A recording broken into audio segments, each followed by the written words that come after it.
rise. The Court of Appeals Division 1 is now in session.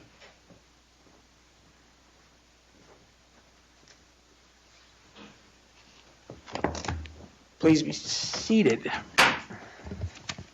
Hello. We are here today for oral argument in Jones Capital versus Loiselle. Is that right? CV21 0535. Each side has 20 minutes for your argument. You can reserve some rebuttal time. I would just ask that you keep that yourself. There's a clock on the other side. Please introduce your client. This is being recorded. Before you begin, we've read the briefs. We're familiar with the arguments. And with that, let's begin. Your Honors, may it please the Court, can you hear me all right with the mask on? Sure. There was quite a crowd in here earlier, and I'd just as soon keep it on if I may. May it please the Court, Al Arpad for the appellants here, Blue River Equity and the Loiselles. I'd like to reserve 5 minutes for rebuttal if that's possible. We'll see how that goes. The reason I asked for oral argument in this case is because it has a tortured history, and you may well have some questions about all of the different things that happened over the course of a couple of years. The legal issues, I don't think, are nearly as complicated as the ones that we just heard. I'd like to start with the default of Mr. Loiselle, Brian Loiselle, at the very end of the case for missing the pretrial conference. I want to make it clear, I'm not saying that missing a pretrial conference is not a serious problem. It is. That's how our system works. You're supposed to show up at the pretrial conference. But when you have a serious problem, you have to take it seriously. And in the context of this type of situation, that means having a hearing, figuring out whose fault it was, figuring out what the right answer is. It is not off the cuff saying pleadings are struck, default, before Mr. Loiselle even had a chance to come into court. On the day that Mr. Loiselle wasn't there. I'm not sure that's a fair characterization, though. I mean, this was not the first sanction delivered in this case to Mr. Loiselle for discovery misconduct or misbehavior. It was, in fact, the third. And it's clear in the record that he was notified of this particular date, both in writing and on the record in a proceeding. So this isn't off the cuff in the sense that this just, surprisingly happened without any warning. Well, yes, it did surprisingly happen without any warning. There are two different things there. Certainly There were a lot of things that had gone on in this case over a long period of time. I would say that those past sanctions were relatively minor. They were about discovery issues. They were resolved at the time. It is odd. The trial court did say that this was a 37C1 sanction, but what he actually sanctioned him for was not showing up at the hearing. So really probably is more of a Rule 16 sanction, but that doesn't matter because the same standard applies. The cases say the same standard applies. But the cases, the state of Lewis also makes it clear that at that hearing, that day, when Mr. Loiselle is not there, is not the time to make the final decision about what should be done about it and why. He's supposed to get then notice and opportunity to be heard about the specifics of why did you not show up this day. And he didn't get that whatsoever. That decision was made and absolutely stuck by the trial judge throughout all the subsequent proceedings. Mr. Loiselle, for a pro per, I thought did a pretty decent job of trying to bring up the various reasons why he missed the pretrial conference. In the subsequent hearing to determine the amount, Mr. Loiselle did have an opportunity at the beginning of the hearing. There was a colloquy between he and the Superior Court judge talking about the reasons for missing. Could you talk to me about what reasons did he provide the judge at that time? At that time and in a subsequent filing, he tried to clarify what had happened. And keep in mind, he's still pretty confused because he's just figured out that he's in trouble relatively short time before he gets to the subsequent hearing, which is the default hearing. But he talked about the fact, first of all, that he was completely confused at the trial setting because the judge did, in fact, go on and on about how uncertain things are and things we said today might not happen.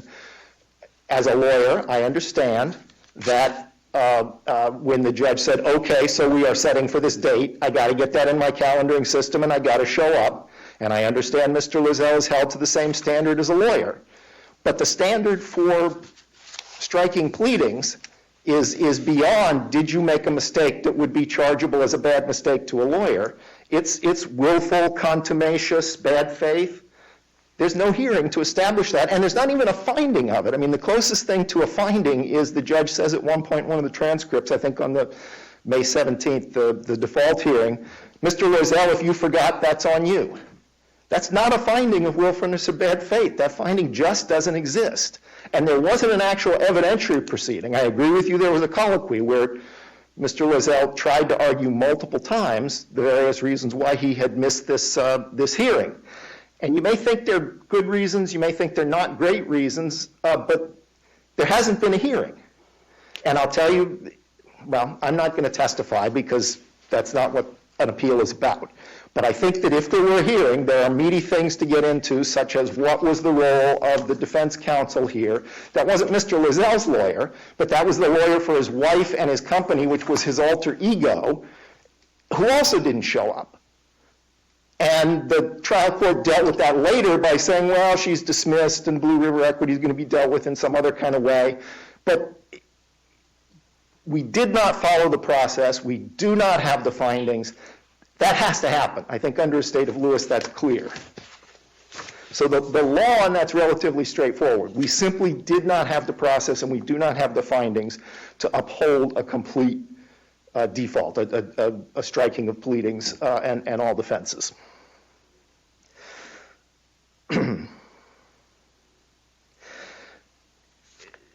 To move on to to what I think is the most interesting issue in this case is the one about whether he should have been allowed to represent Blue River Equity in the first place. That was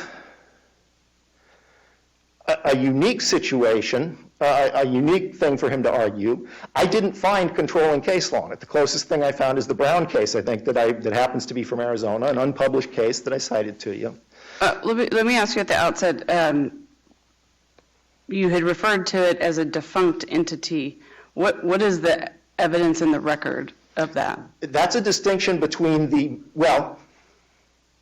that's a good distinction between this case and the Brown case, because the Brown case was decided on whether the entity was technically defunct and had ceased to exist, because they were talking about something that had happened a couple of years ago. In this case, honestly, I don't know whether Blue River Equity LLC still has current documents with the Corporation Commission or whether they don't. It was a different theory. He was saying, A, I've assigned everything to myself, and B, I'm admitting I'm an alter ego. So it's an informal theory, but it's really an uncontested informal theory. Throughout the proceedings, everyone then goes on as if they're the same person. The alter ego becomes a basic assumption and is used against him at the end of the case to essentially offset the Blue River judgment against Mr. Loiselle's interest in the property, which has been assigned to him. So those things are really uncontested. So I'm not arguing that he had technically ended the life of the LLC, but for all practical purposes in litigation, he had admitted that. And it would make sense maybe if you said, well, before letting somebody do that, a court should maybe take a couple of technical steps. I'm not sure what they'd be. They'd probably differ from one case to another. But the court should not have said, no, that's not allowed whatsoever under any circumstances. You've got to have a lawyer if there's an LLC in the case. Because you end up with a very unjust result in this case. He admits at the beginning, and keep in mind, Jones Capital had filed against him in the contract action against Mr. Loiselle personally. I mean, they brought all these claims as if these two parties were the same from the very beginning of the case. And rather than saying, no, I'm going to hide behind my entity, dismiss the contract claim against me, Brian Loiselle, he came into court and said, you know what? We are the same entity. They've assigned everything to me. Just let me defend myself, because I'm the one who's going to end up having to take the consequences at the end of it. And I think that should be allowed. That would be a great thing for our system, is you'd avoid all of this people chasing entities around. Am I understanding you to say that you didn't find any controlling law that corporations must be represented by counsel? No, there's lots of controlling law on that. There's Okay. no controlling law on once you've accepted that somebody's an alter ego, should they essentially be allowed to defend themselves as the successor and real party in interest. It seems to be what you're saying there is that he should be able to sort of pick and choose when to disregard and not disregard the corporate form, which we have recently spoken about not taking, we on this floor and the folks upstairs, about not taking the corporate form lightly.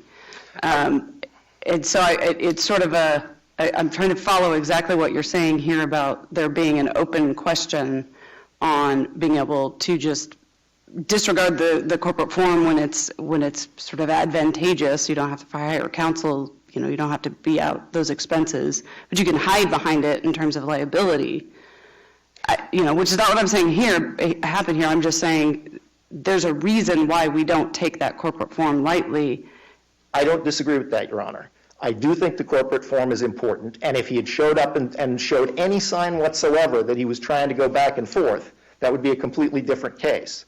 And it would have made perfect sense if the judge has said, I'm going to require you to go down to the Corporation Commission and file whatever kind of cancellation paperwork needs to be filed, and I'm going to require you to file under oath that you are, that this corporation doesn't have any assets anymore, whatever's reasonable to make sure that he's not jumping back and forth. But the other side of this is also very serious because he's really defending himself. He's the one that ends up with all the consequences. So let's focus on what we do have. Okay? So we do have a rule from the Supreme Court that says corporations must defend or prosecute through counsel. Right? We have that. Yes, Your Honor. And we have an uninterrupted string of cases stating and restating that. Okay. So what you're saying, or what you're arguing for today, is an exception to that rule, not found in the text of the rule, not found in the common law, but that would be a good, fair, I guess is the word I think you use. That would be fair. What's your best authority that would allow us to do such a thing, or why we would disregard a rule that does not say what you want it to say, or cases that do not say that? I would disagree with you, Your Honor. I haven't found a controlling case one way or the other. What I have found... Well, we found something that's controlling, right? And it says corporations must hire, that's controlling. That's about as controlling as you're going to get. So we can take that to heart. You're asking to go away from that. So my question to you is, what authority do you have? Do you have a case, even from another jurisdiction? No, I looked hard for a case and did not find one either way. The closest thing I found was that unpublished Brown decision. The authority is Rule 31. B starts right off. Practice of law means providing legal advice or services to or for another.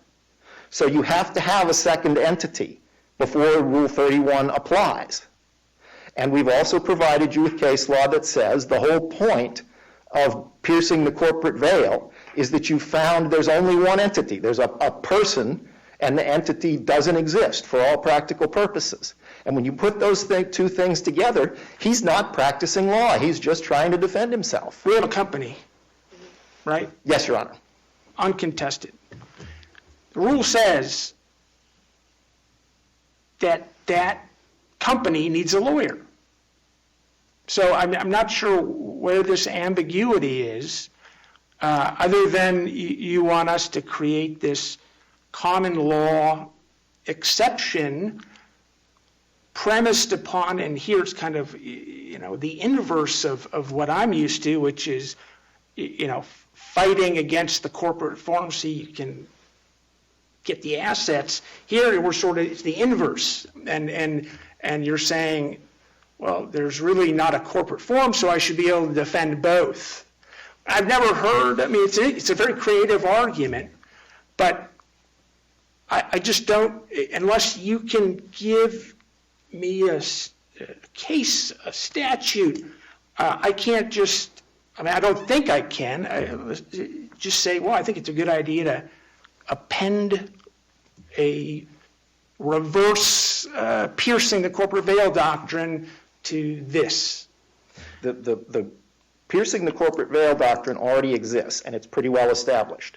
And the unique thing about this case is that my client took on all of the negative aspects of that willingly, just so he could defend himself, because he knew at the end of the day he was the only entity standing there.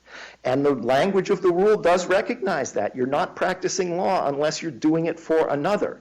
Now, maybe there's some kind of compromise way that we can get to a fair result here by saying that, okay, for example, I would agree with you that Blue River Equity should remain in the caption of the case so that if there's ever a judgment, it'll be clear that the judgment precludes Blue River Equity from coming back and saying, no, I've been reconstituted and I'm not covered by the judgment.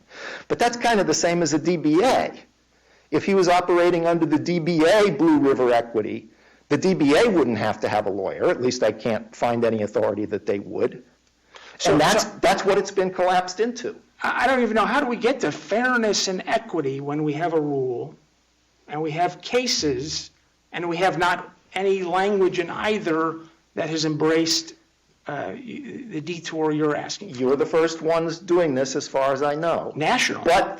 Nationally. But the language of the rule says practicing law is representing another. If there is no other, that's very straightforward logic. That's all I have, Your Honor. If I had a more complicated argument, I would make it. But the right to represent yourself is potentially constitutional in dimension.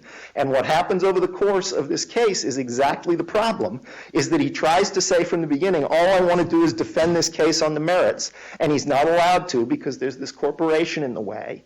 And he goes and he takes on all of the problems of saying, look, I'm just going to admit piercing the corporate veil as of the very beginning of the case, and he's still not allowed to defend on the merits, and he's still stuck with the judgment. Now, we've explained why the judgment still shouldn't have been enforced against him at the end anyway. I mean, that's a separate route you could take. You could say, okay, maybe the corporation's liable as a matter of law, but then you can't enforce it against him. But then you've got to get into judicial estoppel or some other reason to come around and do that. Once you've said it's a separate entity for this purpose, you shouldn't be able to turn around and stick him with the judgment. With time running, I just want to confirm a procedural point. I think this is true, and I think I saw it in the opening brief, but let's just assume for the moment that we disagree with you on your client's ability to represent Blue River. In that case, the only decision before us is the partial denial of the motion to set aside. Is that correct? There is a separate component to the 54B analysis that says that you have to agree that the issues were intertwined enough or were not intertwined enough, and therefore it was okay to do a 54B judgment. And I think even if you don't accept the full argument that he should have been able to outright represent Blue River, it's at least clear that there's a question about these parties being the same parties, and they're the same claims asserted against both of them. So I still think there is a question about whether you have a 54B problem with that first judgment, even if you don't agree with me that he should be able to outright represent Blue River. Okay. The last thing I'll say is that the final judgment against Mr. Loiselle just simply doesn't make sense. Jones Capital brought in a witness from the mortgage company to say what the balance on the mortgage was. That witness testified it was $20-some thousand. The judge says, okay, I'm going to find it $6,000. How does that work? There was a lot of talk about this contract being ambiguous. It was not a well-written contract, but there was never really any disagreement. It's multiple times in both the preliminary injunction ruling and in the final ruling.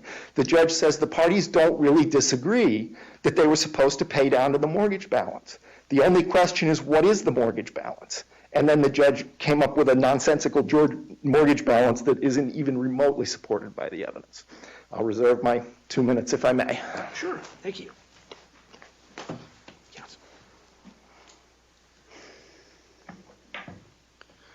Good morning, Your Honors. May it please the Court, my name is Kyle O'Dwyer, counsel legal firm representing Appellee Jones Capital Investments, LLC. Your Honors, my client is requesting that the court affirm the decisions by the trial court and the Superior Court in this matter, and grant it attorney's fees in defending the appeal today. Your Honors, I want to start out with the default, the decision to strike Mr. Loiselle's pleadings. As was mentioned, and maybe it wasn't specifically discussed, this is an abuse of discretion review. It's a heightened abuse of discretion because of striking the pleadings, but it nonetheless remains an abuse of discretion review. Now, my colleague referenced the state of Lewis in indicating that there had to be a hearing before the pleadings were struck. One note in the estate of Lewis that I want to point out is it says, unless the record is clear. And I believe that the record was clear before the court in that striking the pleading was the appropriate sanction at that time. And first I want to note Judge Broadman was the judge that presided over the entire proceedings. There was preliminary injunction hearings. There were discovery issues that have already been referenced by the court that resulted in sanctions.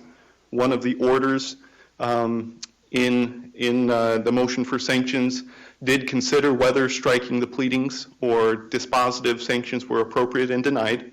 The judge was appropriate in considering what to do. Can you tell me which minute entry that was in, or at least what pleading it was in response to, which motion? That was the second motion, okay, Your Honor. I believe the order was in June. The court also, there was a summary judgment motion that was filed in the case. Mr. Loiselle didn't respond to it. The court denied it because it knew what Mr. Loiselle's position was. Now, leading up to the April 23rd hearing, the information that was before the court was there was a motion in limine filed in March that included a certificate of conferral, meet and conferral, regarding a specific issue before the jury trial, whether or not it should be excluded. So, and that was obviously a statement by an officer of the court. It knew in the joint or sole pretrial statement that was filed on April 9th, there were additional indications in there that Mr. Loiselle was aware that this pretrial statement was something that was to be collaborative, and that he had indicated that he would be filing a separate pretrial statement because collaboration wasn't possible. There were statements made to the court on the day, April 23rd, to the effect that there was additional correspondence with Mr. Loiselle on two separate occasions, with the last one being that an email stating to him... You phrased that in the passive voice, so I just want to pin you down a little bit. So counsel for Jones made representations to the court at that first hearing that Mr. Loiselle was not at the pretrial, that counsel had communications. Is that what you're saying here? That's correct, Your Honor. Okay. That's correct, Your Honor. And the last part of that last communication was, as set out in the record in the transcript, I'll see you at the courthouse on Friday if I don't hear from you. So Mr. Loiselle, he had a copy of the court order. I know one of the issues that has been brought up is for a period of time, he wasn't getting copies of court orders because his address wasn't accurate. But this was the order setting this hearing, the April 23rd hearing, as well as the trial, was prior to that time. That was July. From September forward is when he wasn't receiving copies of the orders. And so the judge had all this information before him at the April 23rd hearing and made a decision that Mr. Loiselle decided not to participate in the proceedings. And there's also, so I believe the record was clear at that date that it was a correct decision. It was not an abuse of discretion. There's additional information today that the judge didn't have when he made the decision that I think confirms it. There was a June 28th filing by Mr. Loiselle in response to the application of attorney's fees. And in that filing, Mr. Loiselle stated that he was not concerned about the trial. And part of that was because he thought it would be continued. And it states that, that is in, let's see, on page 7, I believe, of that filing. And so, yet he didn't file any motion to continue the trial. He didn't show up for the April 23rd hearing. He didn't file a sole pretrial statement leading up to the April 23rd hearing. After the April 23rd hearing, the first thing that he did was send an email, or I guess he did file a motion, I believe it was in May 15th or 14th, the Friday before the trial was supposed to start. It was the first filing he did. And so all of these actions, I think, confirm that it wasn't an abuse of discretion here, and that the record is clear that Mr. Loiselle was deciding not to participate in the proceeding. And one of the reasons I believe that's the case is because, so like I said, he thought that it would be continued. He sees Jones Capital, because we're serving him with these documents, accruing attorney's fees. And he's thinking, oh, this thing's going to get kicked anyways. We're not going to have it. He sees us accruing attorney's fees, and then at the last minute, he files something to try to avoid it. But he Counsel, was I want to take you back to your characterization of the state of Lewis. Are you saying that unless the record is clear language means that if the record is sufficiently clear, there's no due process required, or are you saying something else? I'm not saying that there's no due process required, Your Honor. I'm saying that when the record is sufficiently clear that the judge can rely on what has already been stated, because if we go back, what would have happened if a hearing got set? He still wasn't getting any orders for hearings on an evidentiary hearing. He likely would not have even attended. The reason he stated in his motion that he attended was because my office sent him an email that giving him notice of this May 17 hearing. And so I believe that if the record is sufficiently clear, going and having a hearing isn't necessary, and due process is already satisfied from the clear record. I want to talk to you about the Blue River side of things, picking up on the point made toward the end about the potential 54B problem. I guess could you talk to me about this idea that the 54B language was problematic because there was an argument about whether or not that was all claims as to one party were taken care of given the conflation of the two parties that your colleague here is advocating for? Sure. Yes, Your Honor. Thank you. Because the 54B language was relating to the default judgment for Blue River, right? I think, so it obviously disposed of all the claims against Blue River, so against one party. And because that was all disposed of, the only review, technically a default judgment, is not directly appealable, is through a motion to vacate, which was later filed in this case. So even though, this court's review is on the motion to vacate, not on the actual decision itself. And for those reasons, they're separate issues, and you're reviewing separate issues in that way. I would touch on, I know the court asked about the record regarding the default judgment and Blue River equity itself. And in the filing on May 23rd by Mr. Loiselle in an attempt to dismiss Blue River equity, I know that Exhibit 2 is an ACC printout, Arizona Corporation Commission printout, regarding Blue River Equity LLC. And again, this is a filing by Mr. Loiselle, and it indicates the entity status is active as of that time.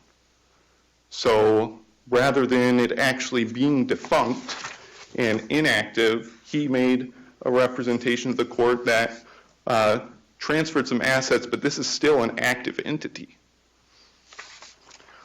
And my colleague argues that a defunct entity should be entitled to self-representation through another party. But I do believe that that would not be in accordance with the rules and the cases, as well as just from a policy standpoint and a thought process standpoint, what representation does a defunct entity need? If it's truly defunct, you get a judgment against it, then it follows through the alter ego. That's the only way to collect on that judgment. Alter ego is not a general claim that you can make against any entity. If I say an entity is not an alter ego as to all claims, right? Because you have to show under alter ego liability that it'd be unjust for that company to not be an alter ego of the other one. And so the argument that because this is a defunct entity, that it should therefore be able to be represented by an individual that it transfers its assets to isn't in accordance and wouldn't be something that is in accordance of the laws, the rules, and the cases. Well, the rule doesn't say anything about defunct corporation, does it? It talks about corporations. That's correct, Your Honor. It talks about corporations.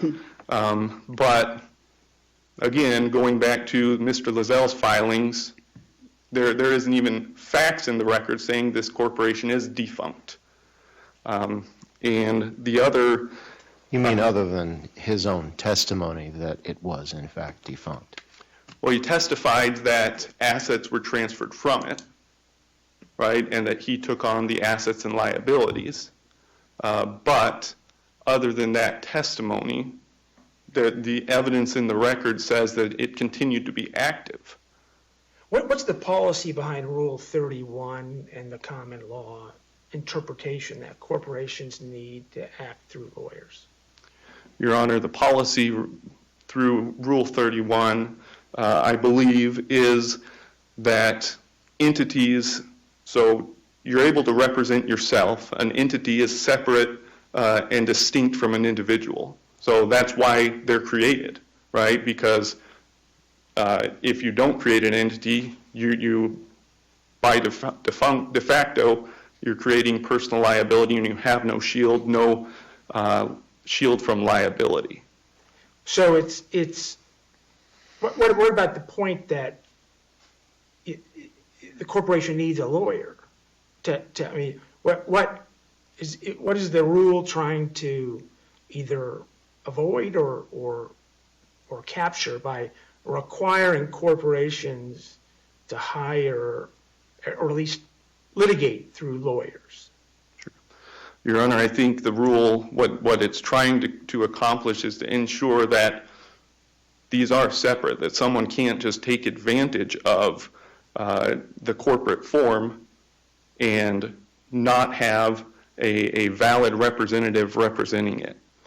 To have some personal characteristics, something you could latch on to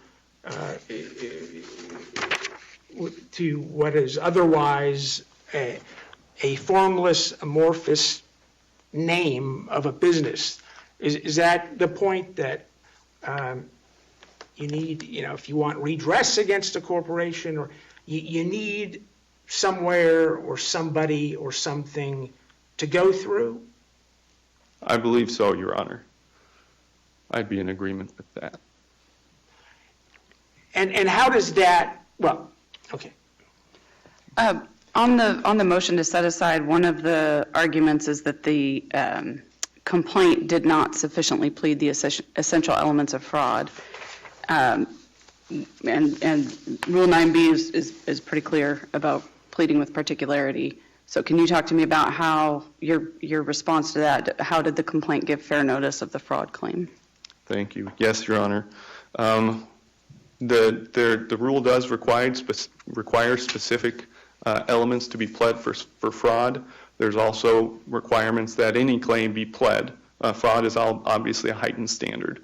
But what the cases have said, when you're asking whether it's a void judgment, you're not looking at technical requirements, passing the technical test for every single element for fraud or any other claim. You're looking at whether there is fair notice as a whole for what was going to be at issue. And so because this was a motion to vacate based on the judgment being void itself, the court doesn't get into each technical requirement and whether that was met for fraud, but really gets into was there fair notice as a whole in the complaint of what was going to be at issue. And I think that the complaint satisfies that requirement when it lists various items that there wasn't sufficient funding for the project or things like that that were noted in the complaint. And so that gave notice as a whole as to what would be at issue in the case, sufficient to avoid vacating the judgment as void. And I do want to touch on the issue of whether or not the court erred in interpreting the note. My colleague referenced that there was a $20,000 indication of a mortgage, and as well as my client's testimony that it was $6,700 difference that was to be paid. I think it's important to note the date difference in those. My client's testimony was the $6,700 was as of April 1. The mortgage, the payoff statement was this payoff is good until May 30th. And this payment was due as of April 1. And so although there is evidence that the payoff statement as of May 30 was a different amount than the court found, the only evidence on the issue of what that balance was on April 1 was the testimony of my clients, and that was what the court found was due at that time. And the other backdrop I would give on that as well is the court said, number one, there was a material breach, a prior material breach by Mr. Loiselle, and number two, that these issues were really decided by default because when the court struck his pleadings. And so that was not an error as a matter of law. And then briefly, as to the issue of attorney's fees to Miss Loiselle and the court using its discretion to deny that, the court obviously had its discretion whether or not to award attorney's fees on a motion to dismiss. It indicated its reasoning in its initial preliminary ruling prior to actually dismissing it, and for those reasons it used its discretion to decide to deny that request for attorney's fees.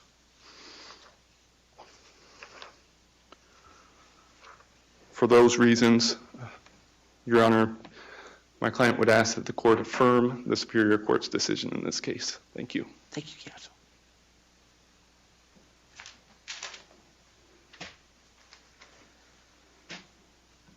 As to the default of Mr. Loiselle toward the end of the case, Mr. O'Dwyer gave you some references that are scattered throughout the record about what might have happened based on unsworn things that various people said at various times. There was no hearing at which anyone actually testified under oath about what really happened, and a lot of those things in the record raise more questions than they answered. That is why the judge should not have defaulted without a hearing and getting to the bottom of that. For example, Mr. O'Dwyer said he had given them the wrong address. If you look, it's his right address. We don't know why those things weren't getting to him and were being returned. Actually, there is some indication in the record of that, isn't there? In fact, and I wrote this down because I thought it was interesting, that in a June 29, 2020 email to the court, which is just after these return notices started, Mr. Loiselle acknowledged that he had rented out his home and they had ceased picking up their mail. I would have to look at that, Your Honor, but I don't think that continued on for a year until April of the following year. Well, we don't have anything else in the record, but we do have that. Again, we don't have anything else in the record, and I don't know whether my client's going to win, but he's entitled to a hearing before he gets defaulted out so that we can flesh these things out. Same thing with the role of defense counsel for the other two defendants who also didn't show up, but for some reason they didn't get defaulted. Are you saying it wouldn't, you only 23 seconds, it doesn't matter why he wasn't receiving it? Like if he had just not been picking up the mail at a place he used to live at? It does matter because what the court needed to do was make a finding of willfulness and bad faith. And if he was evading service, then the court could maybe make that finding. But we've got more questions than answers in the record is what we've got. Okay. Well, thank you both for your argument. We greatly appreciate you coming down here and sharing your argument with us. We will take it under advisement and have a decision in due course. And with that, we are adjourned.